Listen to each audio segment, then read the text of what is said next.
All right, so today we are still studying Moses. When we last left off, Moses had come back against his better judgment to Egypt and worked with Aaron and God, obviously, to try to get the Israelites set free. But Pharaoh, who was the ruler of Egypt, wasn't even comfortable, letting the Israelites go on a little 3-day retreat, let alone leave forever. I mean, what benefit is there for Pharaoh for them to leave forever? They're his slaves. It's free labor. But obviously, the Israelites, didn't want to be slaves. God didn't want them to be slaves. And so thus starts plagues. It's important to remember that these plagues, the purpose of them was not just to annoy or punish the Egyptians or convince Pharaoh to let them go. There were many reasons for these plagues, which we're going to talk about today. But these plagues, they had frogs, flies, hail, locusts. They would affect the Egyptians and leave the Hebrews unscathed. So it would have been really obvious what was going on.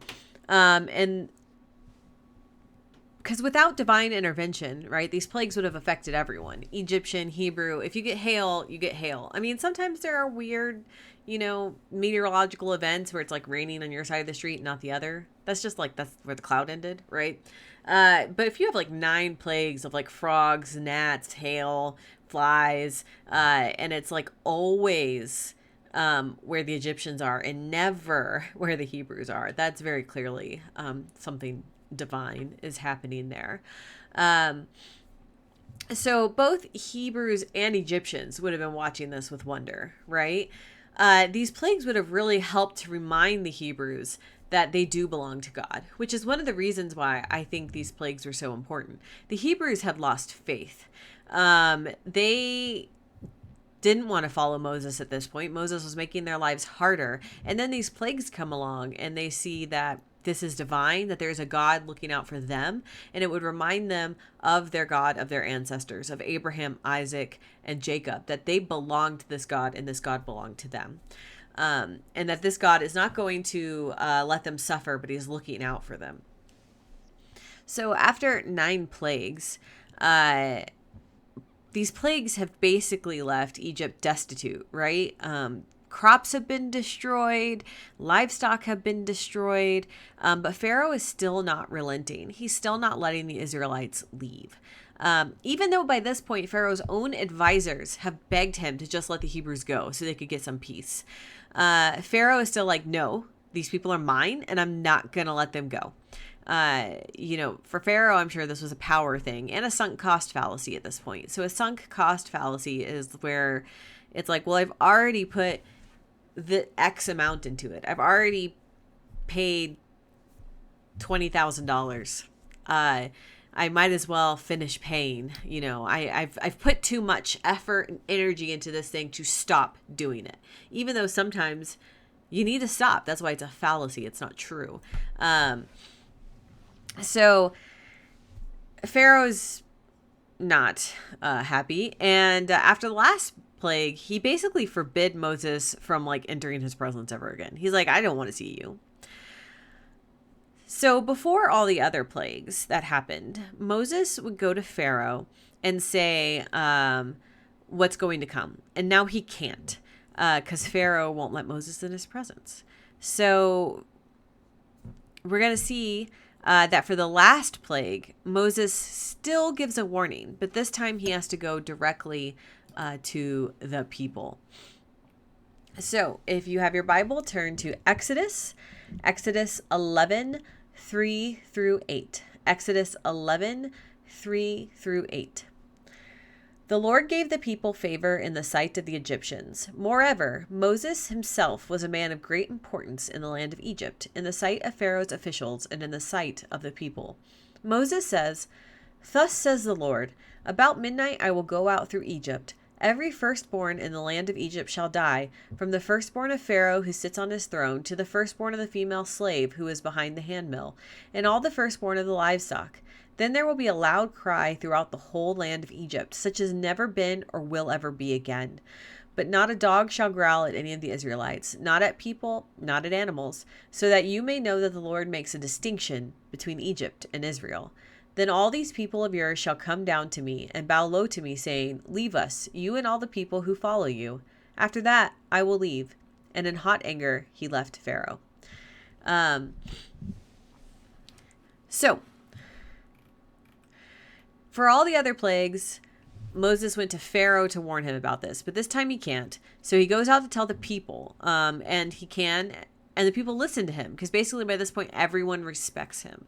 And they would have known, the Egyptians would have known Moses from his youth, right? He was an Egyptian, sort of. So Moses is the harbinger of all these plagues. He has come before them and said they will happen, and they have. And the people have been paying attention to that. That's why we saw last week when Moses warned people about the hail, some Egyptians actually listened and brought all their stuff inside. So it wouldn't be hurt by hail. They heeded Moses' warning. This is also why the Egyptian advisors begged Pharaoh to listen to Moses about the plague of the locusts, because they knew Moses was telling the truth. While in the beginning, everyone was skeptical of Moses. We saw that when he turned the river to blood. Now when Moses speaks, everyone listens to him. Egyptian and Hebrew alike. So it is to everyone who Moses gives his warning of the last plague. And this plague is the worst. This time the firstborn will die, from the highest person, that is the firstborn of Pharaoh, to the lowest, a firstborn of a slave. And if any livestock remain, their firstborn shall die too. But the Hebrews and their livestock will be spared. But Pharaoh doesn't listen. Exodus 12:21 through 28. Then Moses called all the elders of Israel and said to them, Go select lambs for your families and slaughter the Passover lamb. Take a bunch of hyssop, dip it in the blood that is in the basin, and touch a lintel and 2 doorposts with the blood in the basin. None of you shall go outside the door of your house until morning, for the Lord will pass through to strike down the Egyptians. When he sees the blood of the lintel and on the 2 doorposts, the Lord will pass over that door and will not allow the destroyer to enter your house to strike you down. You shall observe this rite as a perpetual ordinance for you and your children. When you come to the land that the Lord will give you, as he has promised, you shall keep this observance. And when your children ask you, What do you mean by this observance? You shall say, It is Passover, sacrifice to the Lord, for he passed over the house of the Israelites in Egypt when he struck down the Egyptians, but spared our houses. And the people bowed down and worshipped. Moses talks to the Hebrew elders and gives them very specific instructions. They are to kill a lamb. They are to paint their doorways with the blood of the lamb. So it says here the doorposts and the lintel. So if you look at the door, right, the doorposts are the 2 sides of the door, and the lintel is the top of the door. So you're going to put your blood of the lamb, not your blood of lamb, all around the door like that. So they took the blood and they painted it over their doors. The implication here is that if the Hebrews don't do this, possibly some of their firstborn are going to die too. So they have to do this for the plague to pass them by. Does God need the blood to know if a Hebrew lives here or not? No. But I think it was so there'd be an outward sign. So it'd be very clear to everybody that like a Hebrew lives here. And outsiders watching would know. So Moses also instructs them that they are to celebrate this event every year. If you look back over the previous verses of chapter 12, you'll see Moses gives people some very specific instructions on how to celebrate this event. The Passover is something that even Jesus celebrated in his day over 1,500 years later, and that people still celebrate today over 3,500 years later. This is an ancient celebration, Passover, because the angel of death passed over them. And we're going to talk about Passover a little more later in the lesson. But he didn't pass over the Egyptians. Exodus 12:29-30. At midnight, the Lord struck down all the firstborn in the land of Egypt, from the firstborn of Pharaoh who sat on his throne to the firstborn of the prisoner who was in the dungeon, and all the firstborn of the livestock. Pharaoh arose in the night, he and all his officials, and all the Egyptians, and there was a loud cry in Egypt, for there was not a house without someone dead. So the plague comes to pass, and the firstborn of the Egyptians die. So they knew this was coming. Remember, everyone respected Moses and listened to him except Pharaoh. So you can imagine this would have been a really stressful night for parents, for people who were firstborn. You probably didn't sleep at all. You were worried, anxious, checking on your kids. And then it happened, just like Moses said. A situation that could have been averted if Pharaoh had just let the people go. But instead, every firstborn of Egypt died. Who counts as a firstborn? I don't know, right? Is it got to be firstborn of your mother or firstborn of your father? Both? I don't know. That I've always wondered that because I'm the firstborn of my father, but not my mother. So it's like, would I have been okay? I don't know, right? And those are probably the kinds of questions people were asking themselves before this happened. But it could have been prevented if Pharaoh had let them go, but Pharaoh didn't. Exodus 12:31-32. And the he in this verse is Pharaoh. Then he summoned Moses and Aaron in the night and said, "Rise up, go away from my people, both you and the Israelites. Go worship the Lord as you said. Take your flocks and your herds as you said, and be gone, and bring a blessing on me too." So in the middle of this horrible night, people in his own family are dying, possibly Pharaoh's oldest child, possibly Pharaoh's wife, who knows? Definitely some of his servants. Pharaoh calls Moses and Aaron and basically says, "Go away. Go away. But please pray to your God for a blessing on me too, that I get something, because this has been a horrible experience for Pharaoh." Of course, he kind of brought it on himself, but he kind of didn't, right? That really depends on how you interpret God hardened Pharaoh's heart. So in the end, Pharaoh lets them go. The Hebrews win, but it has cost the Egyptians dearly. And I want us to pause here a minute and dwell on this, because I know some of you are probably concerned about this. And when we last studied this, many people brought up the morality of Passover. God killed all these people. Is that okay? Normally I'd make this very back and forth, very open, but obviously that's hard to do over this forum. So let's just think about that for a moment. Here we have a situation where the Egyptians have enslaved the Hebrews for generations. Then to make matters worse, the Egyptians kill the sons of all the Hebrews in fear that the Hebrews might rise up against them.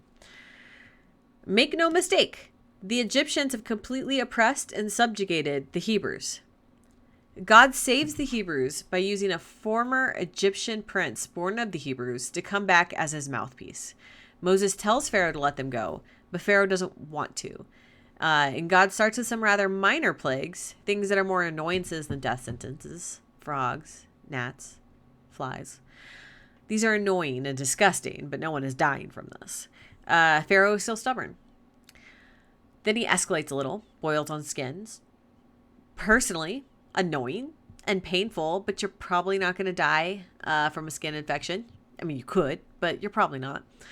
Pharaoh is still stubborn. Worse, Pharaoh has now gone into this whole "I'm going to lie and say I'll set you free, but not do it" mentality. So the plagues get worse to the point where they'll have long-term detrimental consequences on Egypt. So we see other people get convinced to Moses' side of things, but not Pharaoh.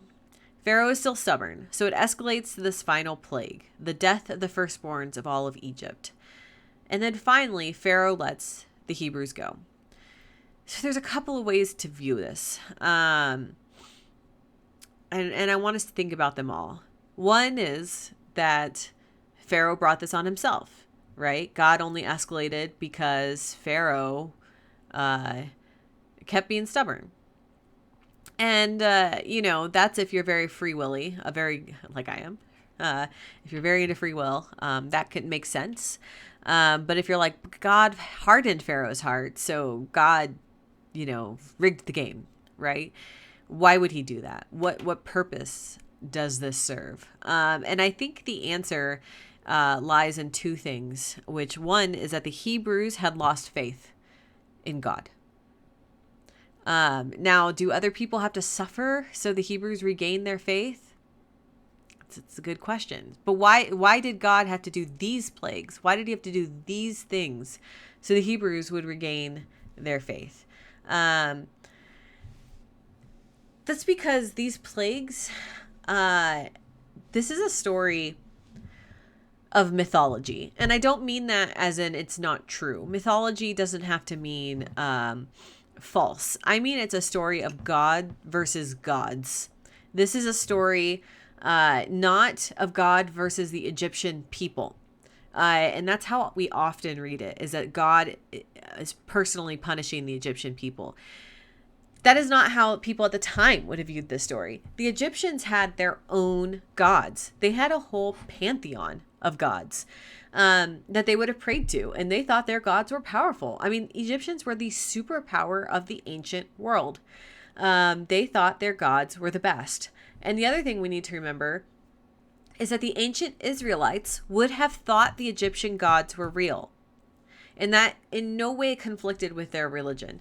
We've talked about this before, but there's this idea of monolatry, right? Today, we are monotheists. We only believe there is one God, right? And to hold anything up above that God is idolatry. But we usually don't think of you held another God above God. So usually when we talk about idolatry in the modern world, we talk about idolizing money. We talk about idolizing romantic love. We talk about idolizing your career. We don't talk about, deciding to worship another God. That's not usually something that Christians struggle with. But that was not the case for the ancient Israelites. They thought all gods were real. That's true. They thought that. And when you read the Old Testament, it's really clear. They thought all gods were real, but God was their God.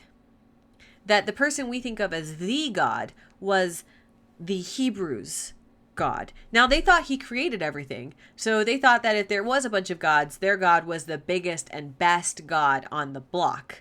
But that didn't mean that the other gods were false. That just meant they were other gods for other people. So that's why the Hebrews, when we study the Old Testament, they're constantly falling into this trap of idolatry. They are actually worshiping other gods. It's not because to them it's a choice between something they think that's real and something they think that's fake. It's because they thought all of those gods were real. Which is really not how we think anymore, right? And there's certainly people in this world who do not believe in our God and believe in other gods. What I'm saying is that your average Christian has a very mindset that's monotheist, that believes we believe in the God, no other gods are real, right? Whereas back then they'd be like, we believe in the God, but everybody else's gods are real. So the Hebrews lost faith in God. The Egyptians had great faith in their gods. God needed to prove to all of them once and for all that he was more powerful than the Egyptian gods. He needed to this wasn't about putting Pharaoh in his place. This is about putting the Egyptian gods in their place. And you might be sitting there thinking like, but Mandy, the Egyptian gods aren't real. Yes, once again, I believe that. You believe that. But the ancient Egyptians did not believe that. The ancient Hebrews did not believe that. God had to prove to them that he was more powerful than these ancient Egyptian gods. So each plague corresponds to an Egyptian god. And it starts with, I can't even say it starts with minor ones. I mean, it starts with the Nile. The Nile is the most important thing in their everyday life. It is the lifeblood of Egypt, right? And God turns the river to blood, makes it something that cannot sustain them. God says, I am more powerful than the Nile. What about frogs? Frogs were a symbol of fertility. So it's God saying he's more important than Hathor. He's more important and more powerful than their fertility goddess. And I don't know what each of these, I didn't take the time to correspond them each to a different god.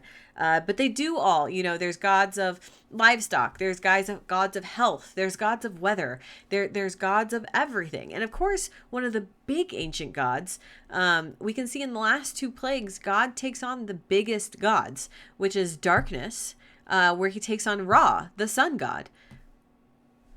That's the sun. It gives you all life. And God makes it completely dark for days.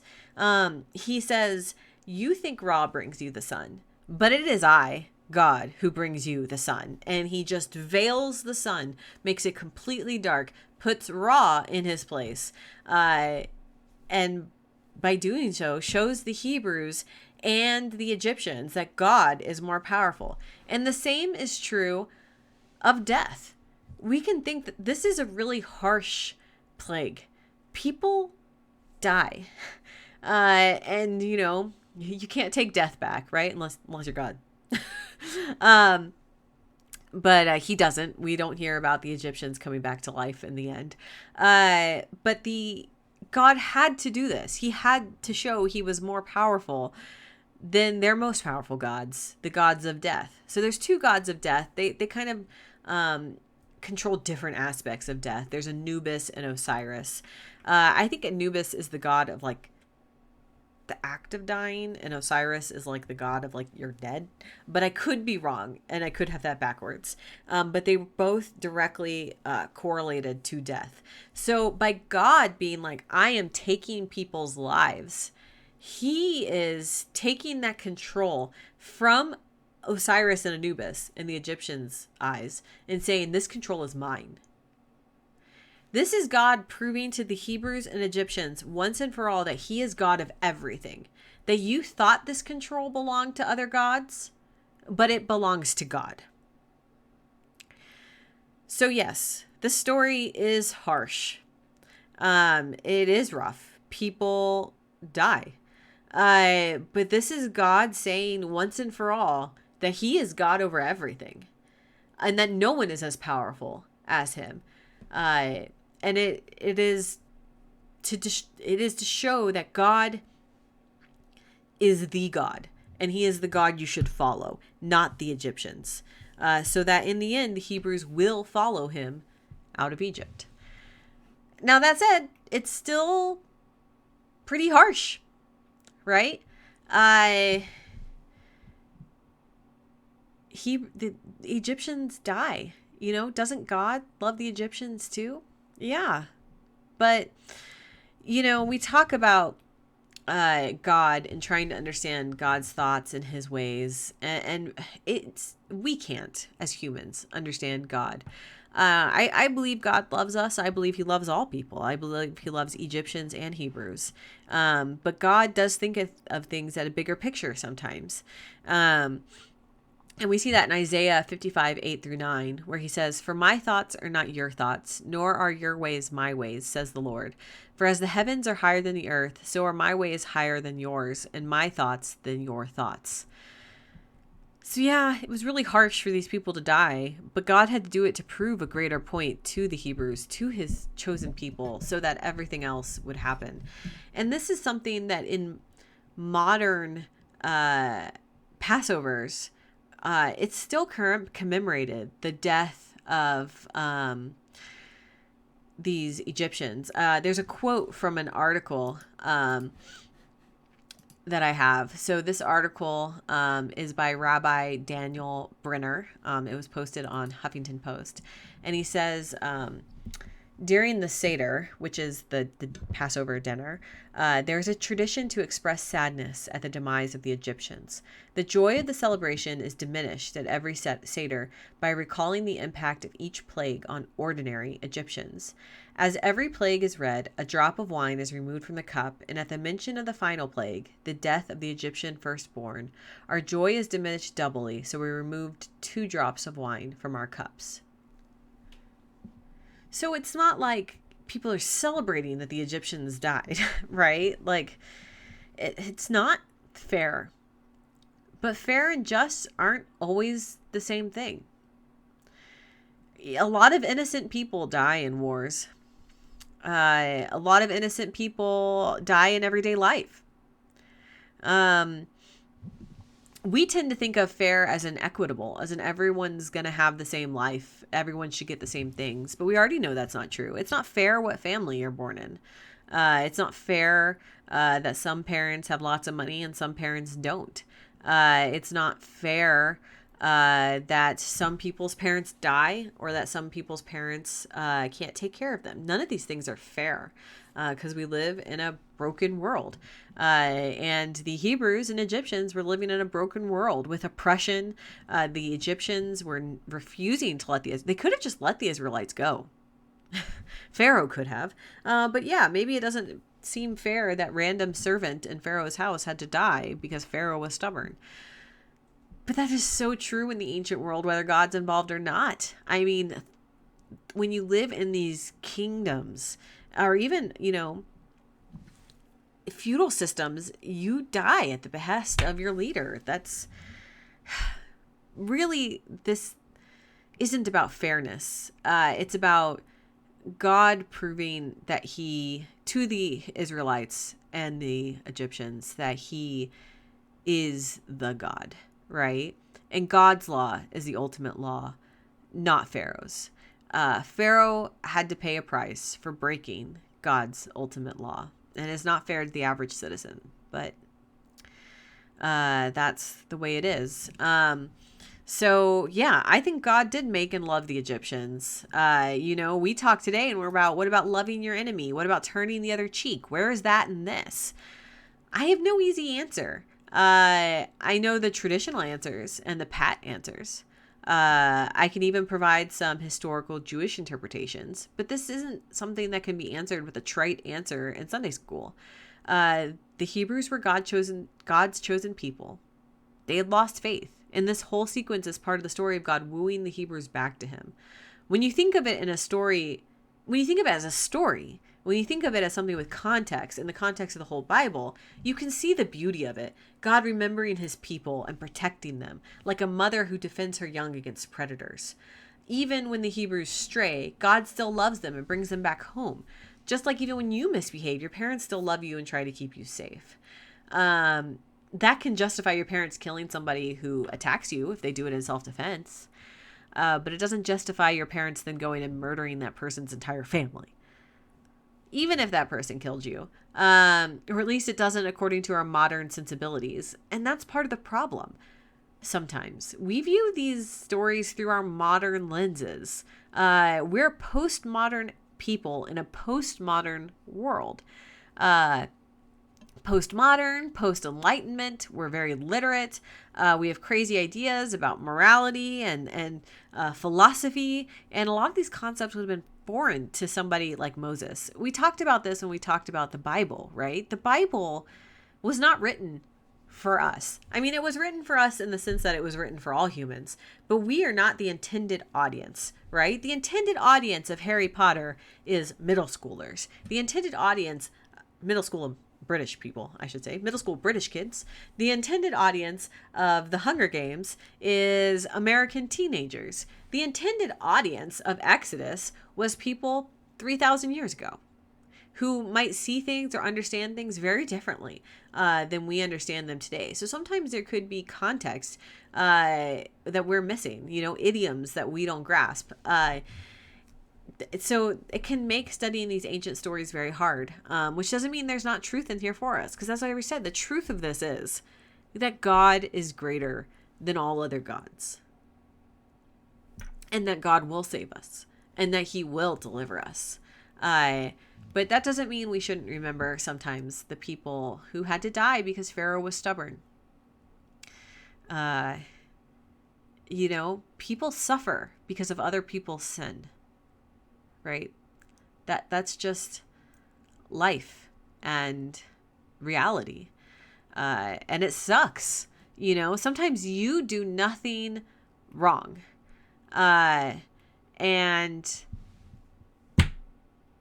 you still lose, right? So, as Christians, we spend our whole lives trying to understand God and his will for us. But the truth is we can't comprehend him, like these verses say. And we never will until we get to heaven and see him face to face. Maybe not even then. I don't know. I've never been to heaven. Who knows if at that moment we'll have perfect understanding. We'll have better understanding. But at least then we'll be able to speak with him in a more direct way and sit in his presence. The second thing I want you to remember when you read stories like this, there's a lot of stories in the Bible where you read it and you're not sure how you feel about it. And it might disturb you. I always say the Bible is rated R, right? It is disturbing at times. It's because it's about real people doing real things, and some of those real things are truly horrible. So if you read a Bible and you feel uncertain, that's okay. Never forget that Jacob literally wrestled with God, literally fought him. It is okay to struggle with the Bible.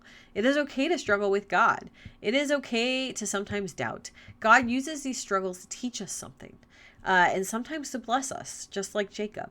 Because after Jacob physically struggled with God, God blessed him and changed his name.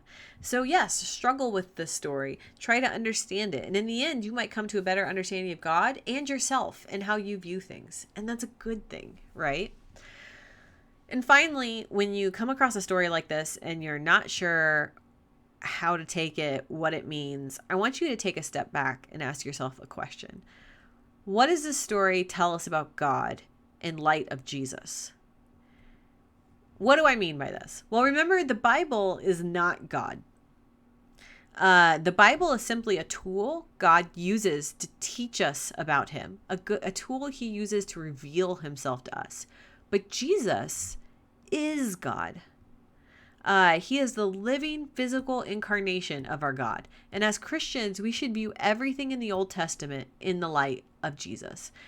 And when I look at this story, I see how powerful God is, the amazing things he can do, but also how patient he can be.